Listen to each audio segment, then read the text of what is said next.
Welcome to this week's Rob's Country. We're going to be meeting a young lady from South Canterbury who's going to make her name as an engineer. We're also going to be having a look at what computers are doing as far as Lincoln University is concerned. But first of all, the problems and dramas of late fawning hinds. Yes, so quite topical. Again, we've been seeing a few problems.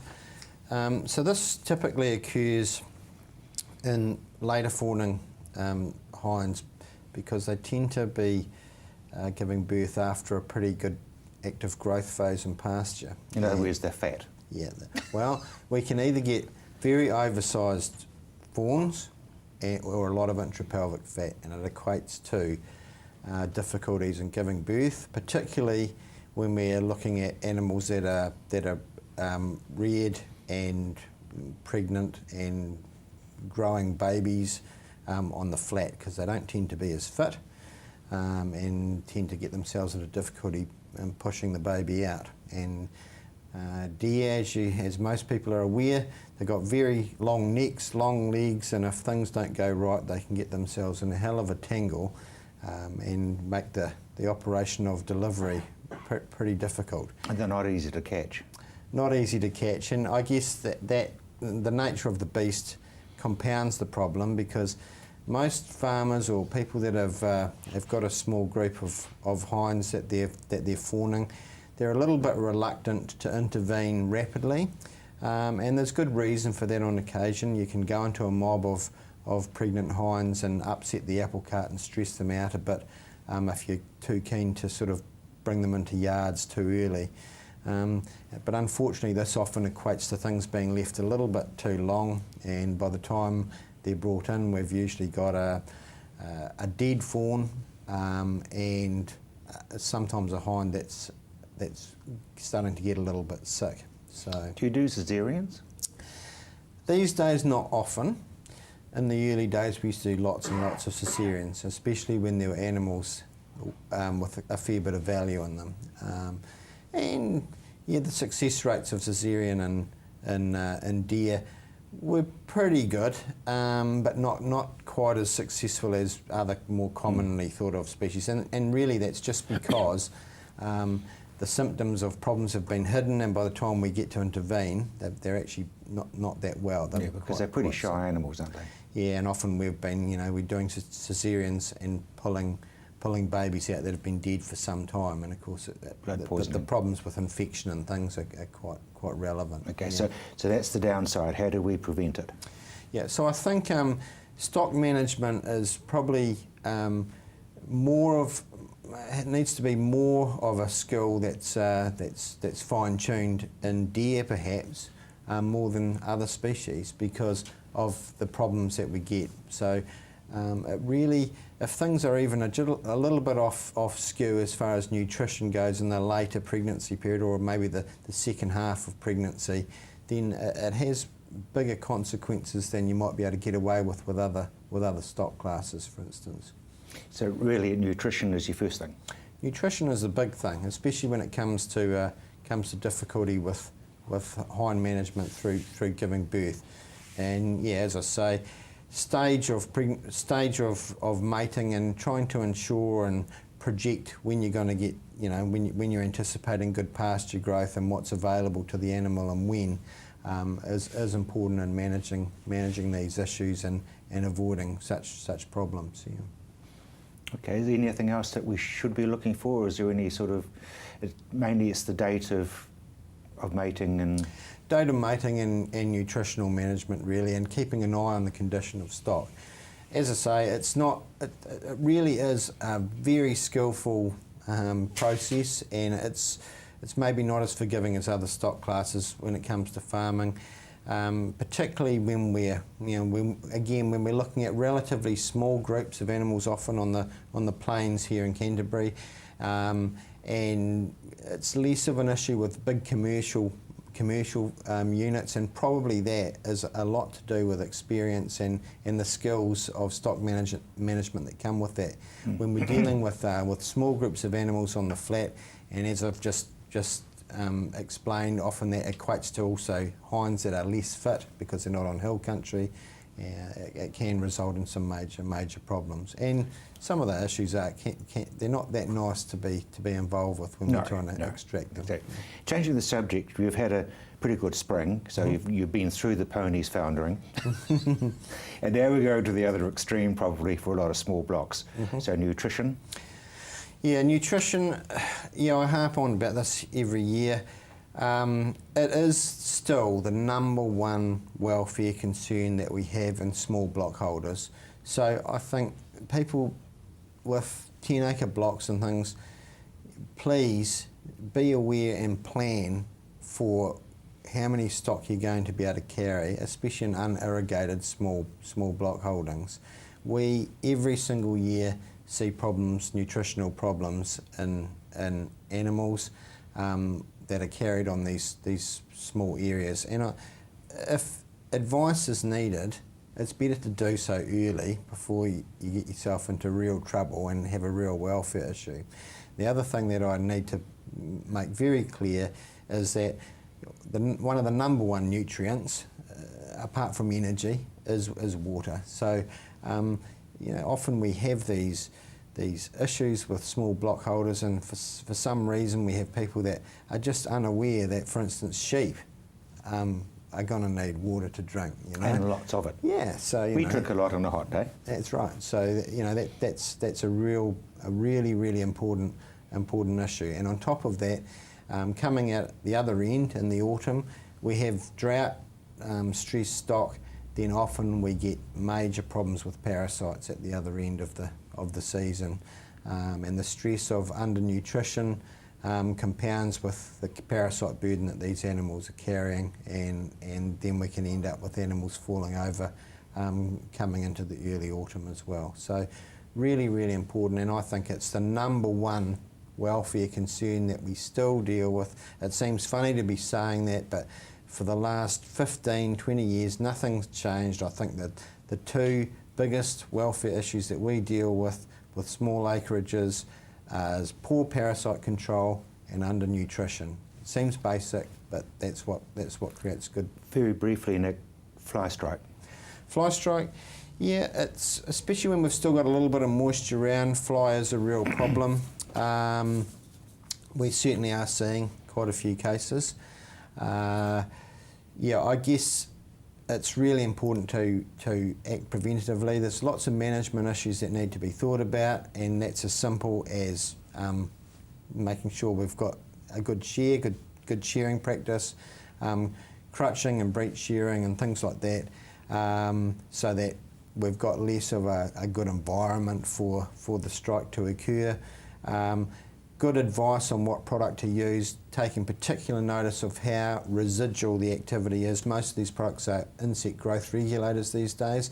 They're not as toxic as the old chemicals we used to use, but residual activity is important, especially for fly. We need to have preventative activity in the chemical for some length of time after it's applied. Nick, thank you very much indeed. So don't buy the one that you get the free barbecue with, buy the one that's going to kill them. After the break, we're going to be talking about human health rather than that of animals.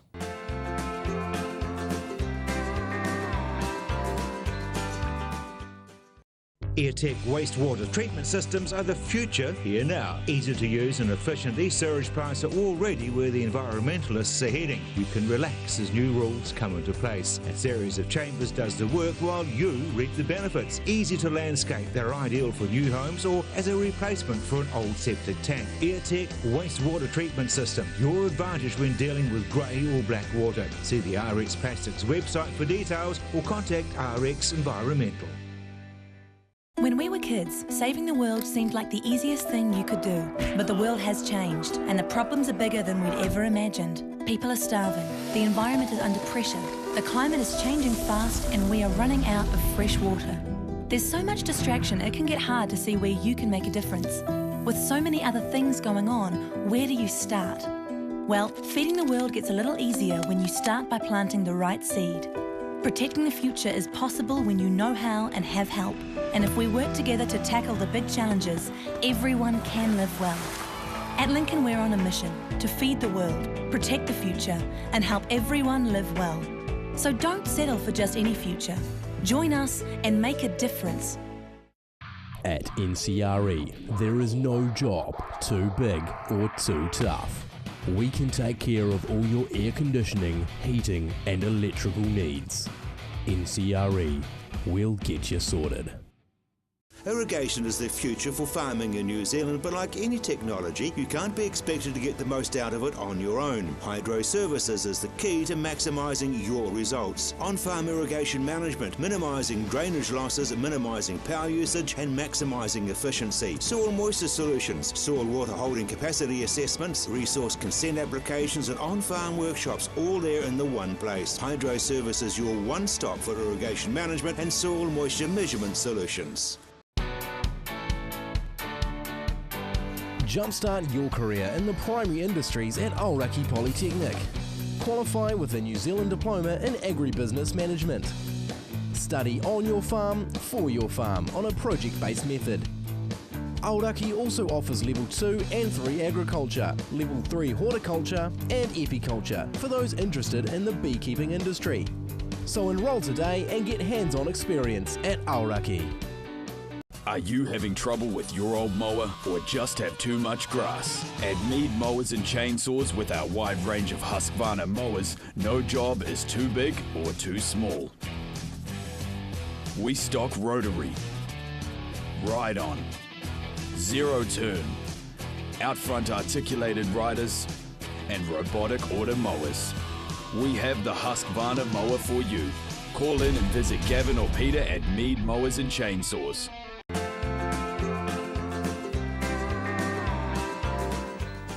Back to Rob's country. You're not looking too good. You're looking a bit tired. I'm Welcome to the program, Rob. I was having a nap there when you're talking to Nick. Oh, God, I'll tell you. It's 17 months Johnny is. That's the son. Yes, I know. At 55, I've got this mad desire to pee in the gene pool, but there you go. Best thing I've ever done. Good boy, good boy. No, we'll forget about genetics for a wee while. Yeah. Looking at farm incomes about to come hurtling backwards and pressure on everyone. Yep. Well, as we were chatting out the front there, I mean, it for me is a bit of a deja vu, because when the February 22nd quake hit, my gross income literally in 1 year dropped by 50%. Now, all my expenses stayed pretty much the same, and it was very, very tough. And so I think that, you know, the rural sector's in for a rough time. And I guess one thing that I would emphasise for everybody who's sort of looking at, you know, the train wreck slowly happening around them, it always comes right. It always does. I mean, my father was a farmer, which is probably why I'm a chiropractor, because I don't like to gamble. But I remember that, you know, and he was during the late 60s, 70s, early 80s, sheep farming, when the subsidies came off. When the subsidies came off, when the Brits went into the EC, when the French forgot all about the fact that we assisted them from 1939 to 1945. Oh, and 14 to 18. And 14 to 18, yeah. Yes. Mind you, they assisted us with the Rainbow Warrior. But anyway, right, okay, back to the point. The thing is that their pressure is going to come on. People need to recognise it, but I would say that. Well, how did you trade out? Well, we got very tight on expenditure. That was the first thing, and we anticipated that. As we could see, and my wife's a much better businesswoman than I am a businessman, and she came straight in and said, "Well, we don't need this, and this," which means, of course, in the rural communities, there's going to be impacts that go outside the farm. You know, I mean, we decided that the garden could get a little rougher. We cut the cleaning of the overall house back and just did a bit more in the clinic. We kept our reception times down to where our patients were. We booked in blocks. I was very supportive of my clientele that stuck with me through the rough period, but as I said, we lost 50%. And when we came out the other side of it, and I think this is the part that the rural sector can take some hope with, is that we are a better organisation for having gone through and come out the other side. We've got a better management process for looking after our clientele. I think we've kept a lot of the savings and practices that have saved us money in place. and we are trading at a surplus again. John, did you ever, during that time, think that there was no end to it? There was no light at the end of a tunnel? Yeah, well, that does bring back Murphy's comment on that, because that's not a light, that's a train coming. Exactly. I figured we'd trade out. I always figured we'd trade out, and that's. But I think part of that too, and why that worked was Sam, my wife. She kept saying, "Look, we're going to get through this." And I mean, how much of that was hope and how much of that was good calculation, I'm not sure. But it really helped having that communication, and it really helped having somebody to bounce the ideas off and to strategise with, and to sit down and do spreadsheets. I think people shouldn't be, if you're going into a tough time, the last thing you want to be doing is guessing. So you've literally got to get your computer out and set up your Excel and start going, what are my stock units? What's my return off them? What's my cost of them? What does the bank want? We talked to the bank early, and that was a good move. And the bank said, look, you're going to get some fairly big insurance payouts on this. You've been traded really well for 10 years with us. You haven't had any problems with your mortgage. If we need to, we can extend your mortgage out, we can extend you a line of credit, because we know at the end of it you're going to come out the other side trading well and will be a good long-term customer. Some of those who are right to the edge on debt might find that a bit more difficult, but I would still say you're better off to know where you are early in the piece than to try and guess it. It's pretty big courage stuff, though, to face it. It is. But the nature of the boogeyman is he's a nasty big creature in the dark. Turn the light on and he tends to disappear, or at least you get him into perspective. So I do think that it's in our nature to catastrophise. That's what helped us evolve and survive when we roamed the savannah plain. If you think of all the worst possible scenarios, then you're constantly thinking through your escape strategies, right? You've always got somewhere to run to or a tree to climb. You've already thought it ahead of time. But the difficulty with that is you can become so focused on that in fact you don't see other possibilities which are easier and more likely and all of that. So information is always useful stuff, and it's not heavy to carry around. So I would say be in contact with your suppliers, be in contact with your bank, send Theo a Christmas card because he's probably having a rough year too. Perhaps he might want to take a pay cut. Because seriously, as you say, we're not very good at facing it, the bogeyman, as you put it. No, it's a funny little thing. I mean, when the HIV crisis sort of erupted in the mid-80s, I had two friends who were heading off for blood tests because of the nature of their lifestyle at the time, right? And they both told me the same thing. They said finding out you've got it wouldn't be as bad as the wait for the test results to come back, because in those days it was about 2 to 4 weeks, right? And so in many ways, knowing the extent of the problem, even if it's bad, is probably still more relaxing than contemplating the extravagant extremities of that problem. The selling of toys. Most guys, with all due respect, have got toys, and they can justify keeping them because you're never going to get what you paid for it. No, you never get what you paid for it. Yeah, and my log split is not a toy. Every chiropractor needs one. That's what I bought myself in the last month. But you know what I'm trying to say? I mean, the jet boat and the caravan and the Ford Mustang that's in the back shed. Well, it's the old saying: if it consumes petrol, right, and it doesn't grow milk, then it's not an asset. So, yeah, I think you consolidate early. I mean, that's what we did. We got rid of everything that could feed into our debt, and did everything we could to improve our income. Those are old rules. They're not new, but sometimes people lose track of them, particularly if they've been riding the pig's back for a while. And the main thing is that even though you didn't know there was going to be more money coming in, all you could see was very little. It did happen. It happened. We're back running really, really well. I'm fully booked till Christmas, So, and next year's looking quite good for us. But I'm sitting here thinking, okay, well, what about my rural clients?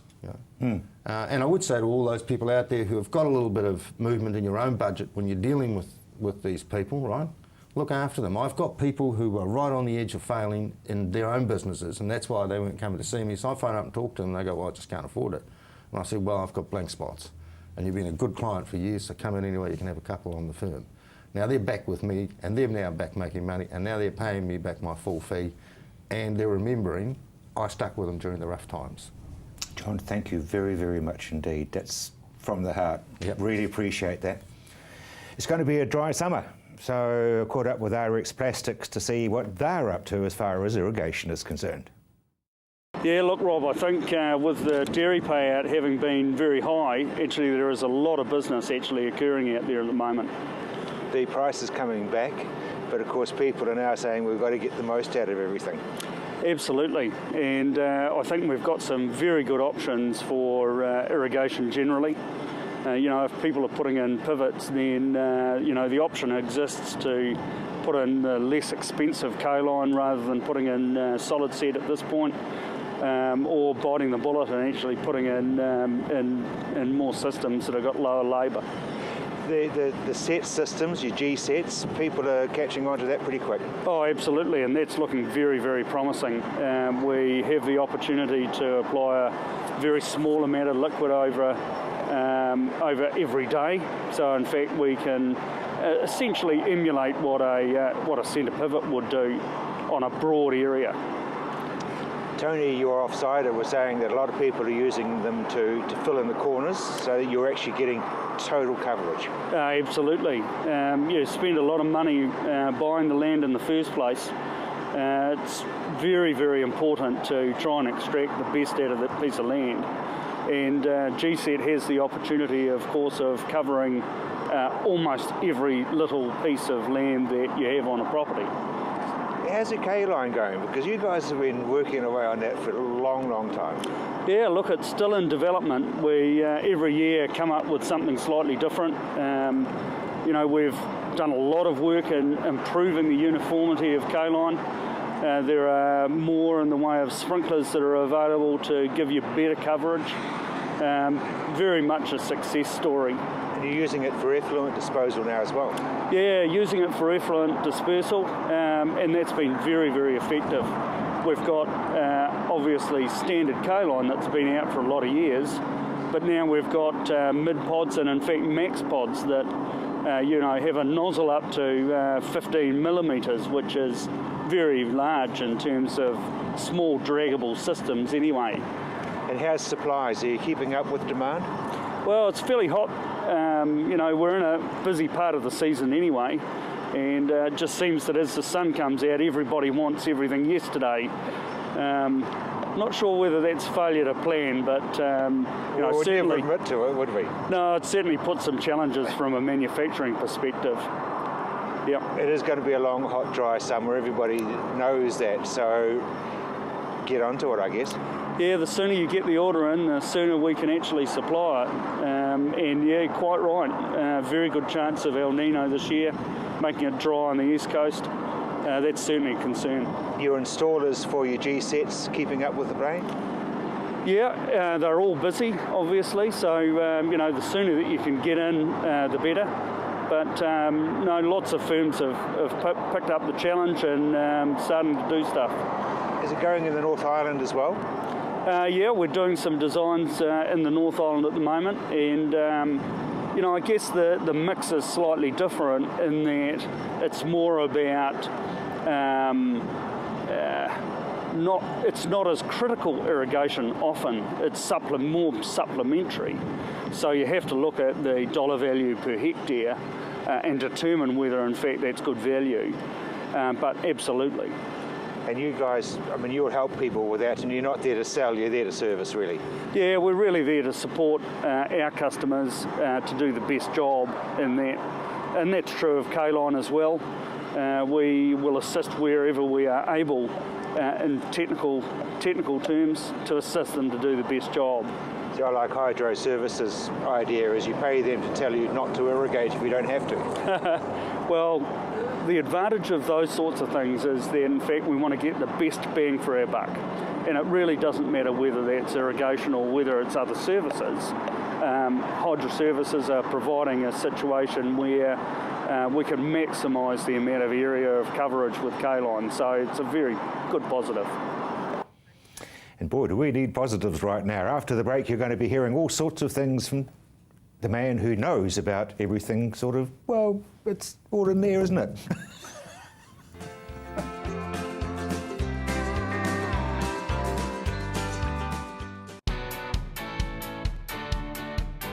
Jumpstart your career in the primary industries at Aoraki Polytechnic. Qualify with a New Zealand diploma in agribusiness management. Study on your farm, for your farm on a project-based method. Aoraki also offers Level 2 and 3 agriculture, Level 3 horticulture and epiculture for those interested in the beekeeping industry. So enrol today and get hands-on experience at Aoraki. If you're looking for a real estate agent that is willing to go the extra mile to give you complete peace of mind, then look no further. Karen and Barry Ellis from Harcourt's Twist Care Realty are here to work for you. They believe in their brand and actively work to get you the best possible result. From start to finish, Karen and Barry Ellis will take the stress and hassle out of buying or selling. Karen and Barry Ellis, licensed agent REAA 2008. I'm selling my home with Gavin Top of Harvey's because I know he'll get me the best possible price. Gavin even guarantees it. His buyer's price declaration guarantee gives me confidence knowing I'll get the best possible price for my house. I know I can trust him because he listens to what I want to achieve and goes the extra mile to get great results. If you want to get Gavin's highest possible price guarantee like I am, give him a call or take a look at his website and he'll get you sold. Espresso Car Wash. Bring back the shine with options from an express wash for just $28 up to a fully detailed interior and exterior grooming package from just $63. We also offer services such as interior shampoo, wax and polish, aircon treatment, odor eliminator, vehicle de-stickering, the list goes on. And don't forget our gift vouchers, no matter what the occasion. Espresso Car Wash at 5 great Christchurch locations: corner Lincoln Road and Morehouse Ave, The Palms, Northlands, Ferrymead and the Hub Hornby. When we were kids, saving the world seemed like the easiest thing you could do. But the world has changed, and the problems are bigger than we'd ever imagined. People are starving, the environment is under pressure, the climate is changing fast, and we are running out of fresh water. There's so much distraction, it can get hard to see where you can make a difference. With so many other things going on, where do you start? Well, feeding the world gets a little easier when you start by planting the right seed. Protecting the future is possible when you know how and have help. And if we work together to tackle the big challenges, everyone can live well. At Lincoln, we're on a mission to feed the world, protect the future, and help everyone live well. So don't settle for just any future. Join us and make a difference. Whatever the adventure, Abbey Road is Kaikoura's streetwear specialist. With a wide range of clothing for any weather and any condition, including possum merino, Abbey Road has you covered. Abbey Road Kaikoura. Oh boy, if you're confused about that, throw to the commercial break, think where I'm sitting. Anyway, on a brighter note, well, not so much a brighter note really, but carrying on from what John O'Malley was saying. Picking up from what John was saying, it's time to focus on income, it's time to focus on costs and sell the toys before everybody else does. You'll get a better price. So get off that rank fast. But you're saying sell the toys. I'm saying sell the toys. I mean, it is, if things are going to get tough, lower debt is better than higher debt. Lower costs are better than higher costs, because at the end of the day, you can do the best you can with revenue, but if you're responding to what the world's doing, then what it hands to you is what it hands to you. We don't know how long it is going to be before we get back to $8.50. Well, that's the problem with dairy prices. You know, if it's a transient issue, and I've seen the odd comment with a 3. Most are saying it'll be really bad if it's a 4. But you know, if this continues, and if you look at what's happened with the auction, it's got less over this year, and the trend is it's getting less. So it's sort of the sort of drop is trending upwards, but nobody knows where it's going to end up, and it's like sort of getting across the desert with the petrol. If you run out before you're across the desert, it doesn't matter whether it's the first part of the journey or the last part of the journey. You run out. Actually, my pundits are saying 3. You're hearing the same thing too. I was shocked a bit to see that, but that was the number. Quite frankly, when I first heard it. Now there's talk about sort of 7 billion plus coming out of the New Zealand economy, and that has that knock on in the rural economy and then in the urban economy that John alluded to. You know, people aren't spending money because they're not earning it. So maybe going to the chiropractor or buying a toy now becomes an optional activity. And so the real key issue for everybody is what would the money have been used for? Would it have been used to retire debt? If it was going to be used to retire debt, then there's not really a cash flow impact for the community. If the money was going to be spent, there's clearly an impact. And I think there's still a trend to retire debt out there in the community. And so a good chunk of that money would go into debt repayment, so that won't happen. But at least the spending into the community isn't going to drop by that level. Is it going to be big enough or likely to be big enough to affect the OCR? Well, I think if the Reserve Bank hadn't gone in the July review, they wouldn't have gone in August, and we would have been sitting at 3.25 rather than 3.5. And maybe the currency would be a bit lower, and maybe the pressure would be off a little bit on interest rates. I think that was probably premature. I think the bank had got a mindset and was going in that direction. Whether they are willing to back up and cut and send a real strong signal, I'm not sure. But certainly there are others that normally wouldn't be saying we need to cut the OCR that are saying cut it. I mean, I say it all the time, but you know that's just me. But there is certainly a growing call to take another look at interest rates. Because was that going to affect the dollar if we go right down? Well, there's that problem that the Reserve Bank's got. It looks at inflationary pressure and says, you know, it's not too bad. And certainly with the dairy auctions coming off, that should be taking pressure off inflation, so we don't need to hold the interest rates up so high in the short term.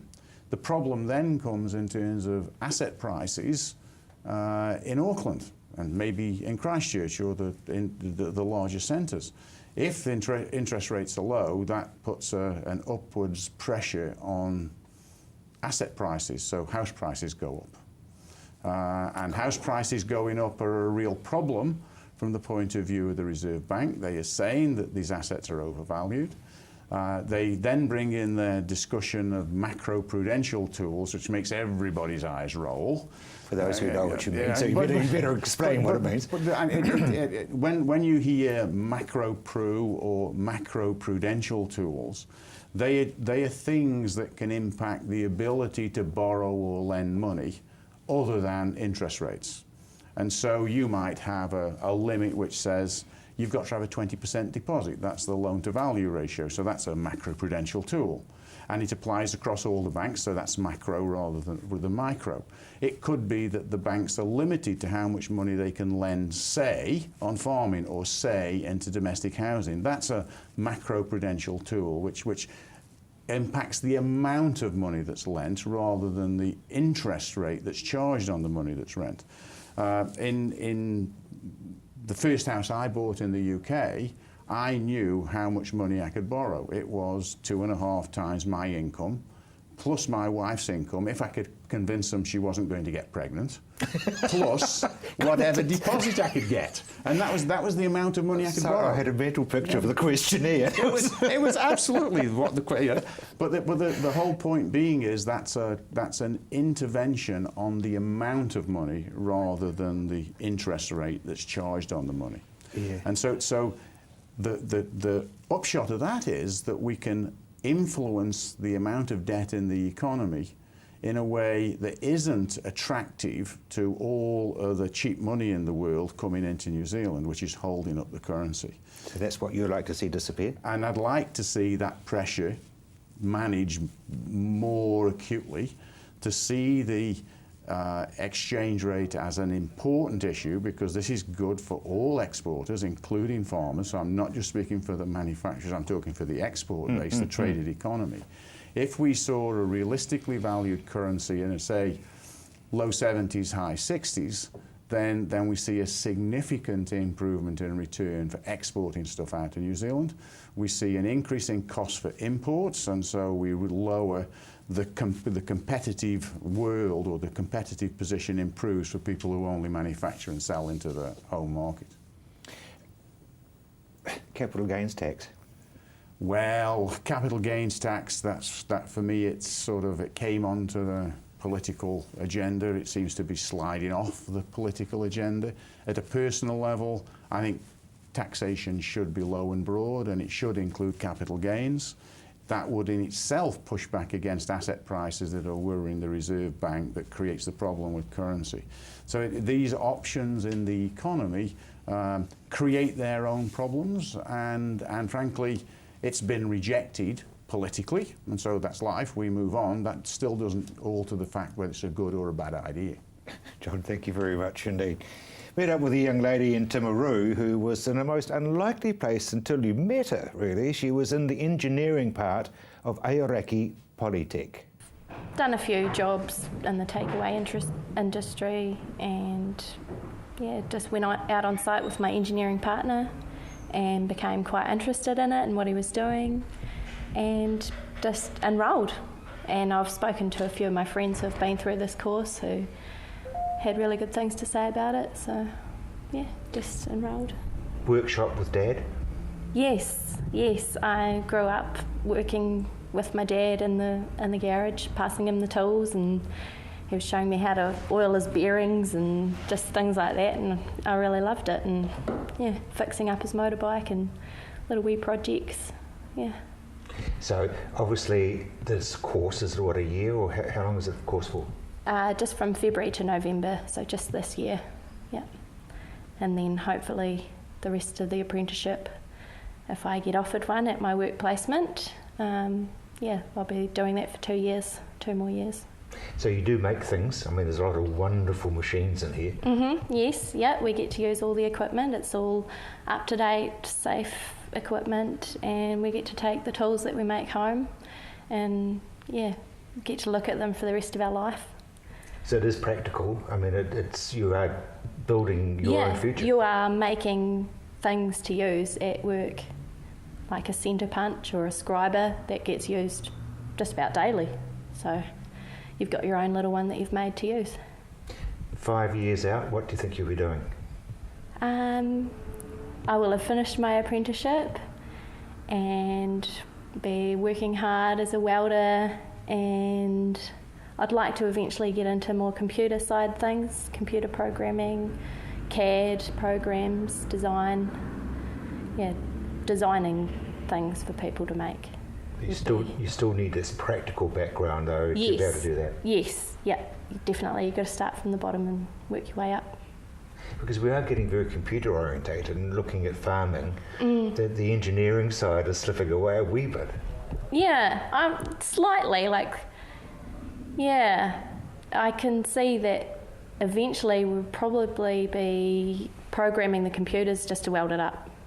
So we're going to have to learn to operate the computers, program the robots to do it. Because the modern motorbike won't be like your dad's one. No. I mean, it's just amazing. I mean, I see it on the internet anyway, like just overseas what they are capable of doing, and it's just all computerized, just does it itself. Yeah. But it's still, as I said, you still need to know how these machines, lathes and things work. Yes. In order to program them, you need quite a good understanding of what you need them to do.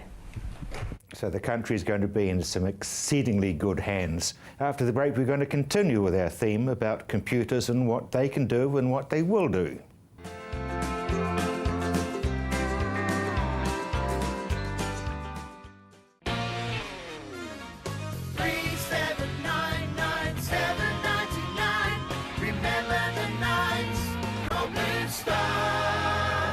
Our new companion package is a personalised service for those that need extra help and support. A cost-effective solution for someone who needs more than just a taxi driver. Our drivers are handpicked from our experienced team and specialise in providing the right support and companionship. Home safe every time with Blue Star Taxis.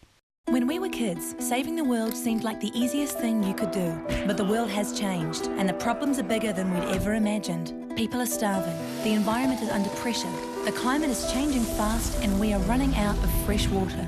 There's so much distraction, it can get hard to see where you can make a difference.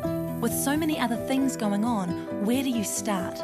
Well, feeding the world gets a little easier when you start by planting the right seed. Protecting the future is possible when you know how and have help. And if we work together to tackle the big challenges, everyone can live well. At Lincoln, we're on a mission to feed the world, protect the future, and help everyone live well. So don't settle for just any future. Join us and make a difference. At NCRE, there is no job too big or too tough. We can take care of all your air conditioning, heating and electrical needs. NCRE, we'll get you sorted. Potholes. To some, a simple hole in the ground, causing no harm and no concern. But don't let that fool you. Potholes are dangerous. Did you know potholes have been linked to numerous nasty falls and flat tires? So if you have a pothole situation on your property, don't panic. Call the Pothole Repair Company. They'll fix your potholes in a jiffy. So next time you see a pothole on your driveway or in your car park, call the Pothole Repair Company. Welcome to Caltex Redwood. We're a family-owned business proudly supporting our local community. We're open 24/7 for fuel and shop goods, and we have an amazing team of people ready to help you. Save at least 6 cents per litre using AA Smart Fuel cards.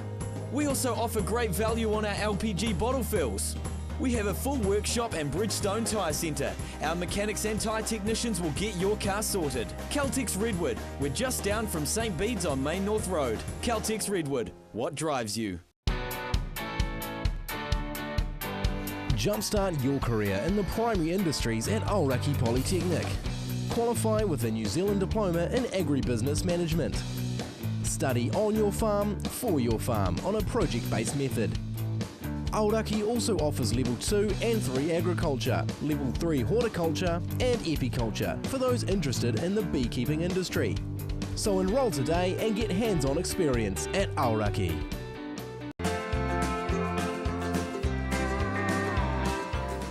Welcome back to Rob's Country. One of the things I love doing when I go out to Lincoln University is to find out what some of the top echelon are doing as far as training the next generation, and Stuart has certainly got onto that with his and computers.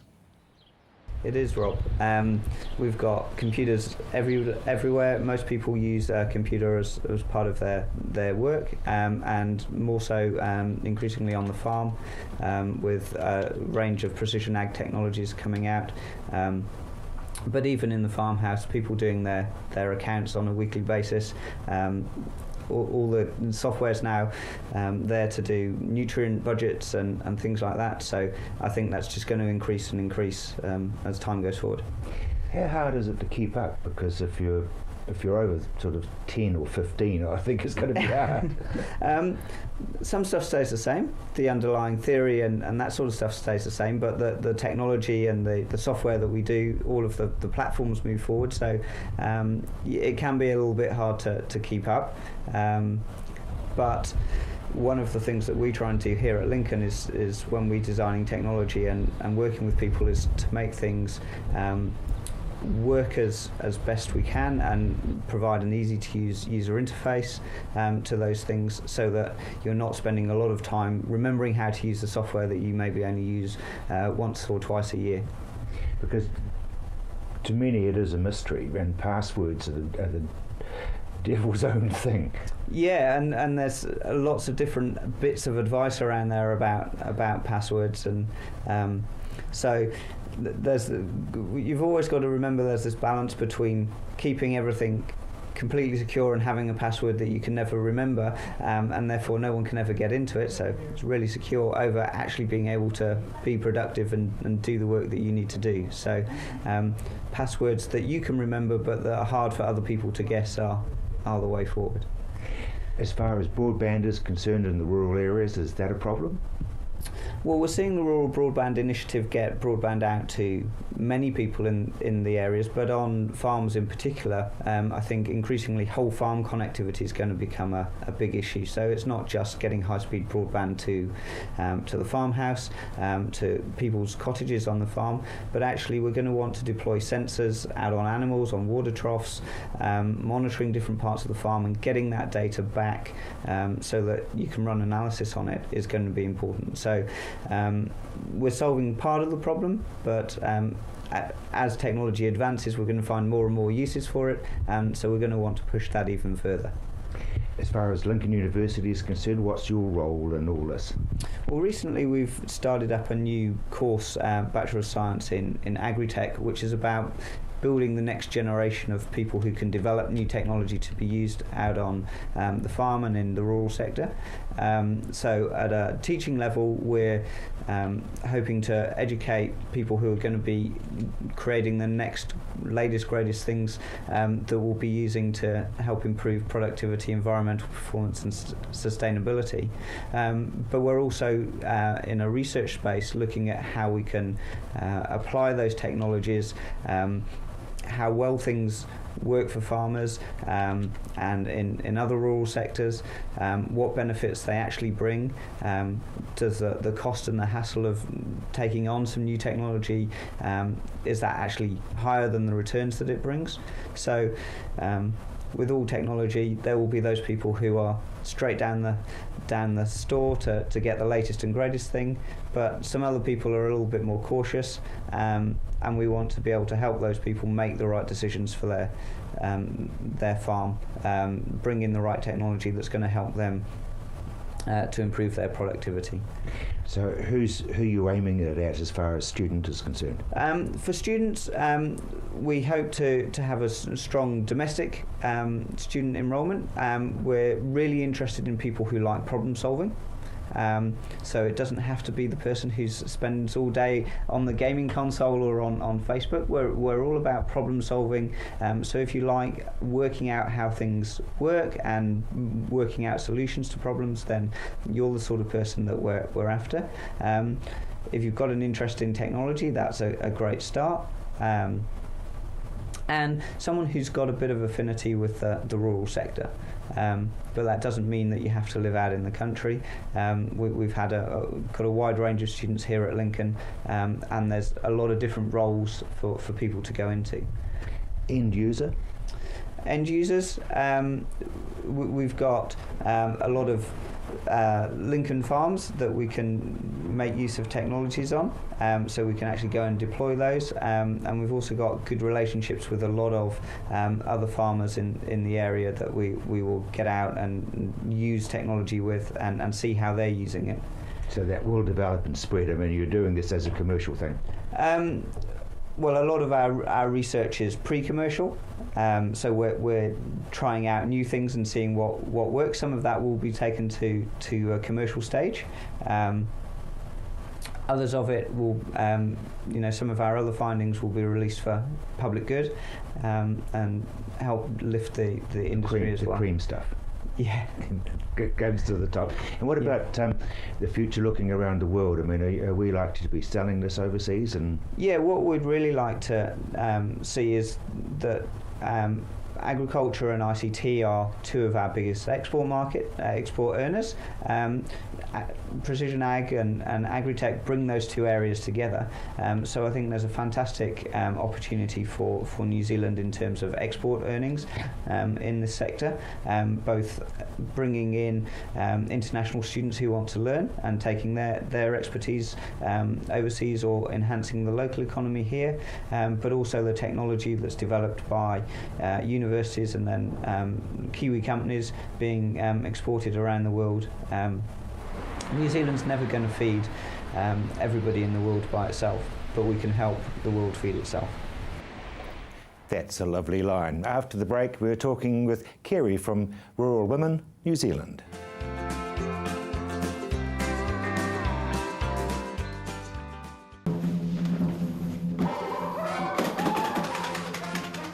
Avoid the monkeys when it comes to relocating.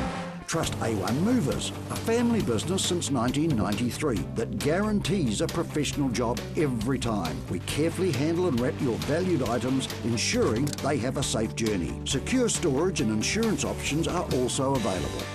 A1 Movers, the careful, caring moving company. Oi!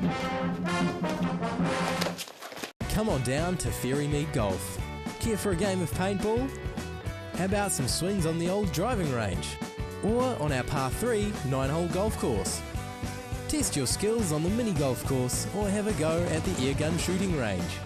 Then relax at the Wow Cafe with one of our super succulent Wow Burgers.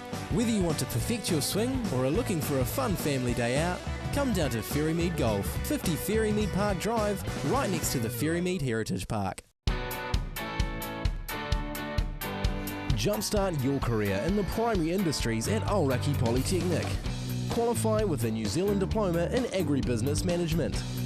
Study on your farm, for your farm on a project-based method. Aoraki also offers Level 2 and 3 Agriculture, Level 3 Horticulture and Epiculture for those interested in the beekeeping industry. So enrol today and get hands-on experience at Aoraki.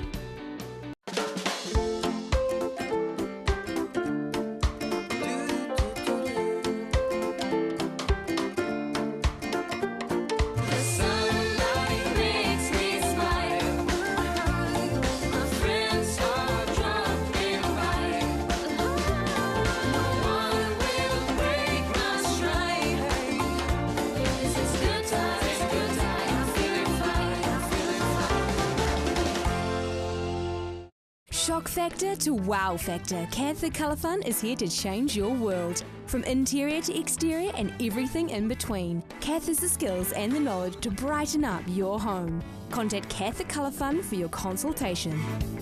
When we were kids, saving the world seemed like the easiest thing you could do. But the world has changed, and the problems are bigger than we'd ever imagined. People are starving, the environment is under pressure, the climate is changing fast, and we are running out of fresh water. There's so much distraction, it can get hard to see where you can make a difference. With so many other things going on, where do you start? Well, feeding the world gets a little easier when you start by planting the right seed. Protecting the future is possible when you know how and have help. And if we work together to tackle the big challenges, everyone can live well. At Lincoln, we're on a mission to feed the world, protect the future, and help everyone live well. So don't settle for just any future. Join us and make a difference.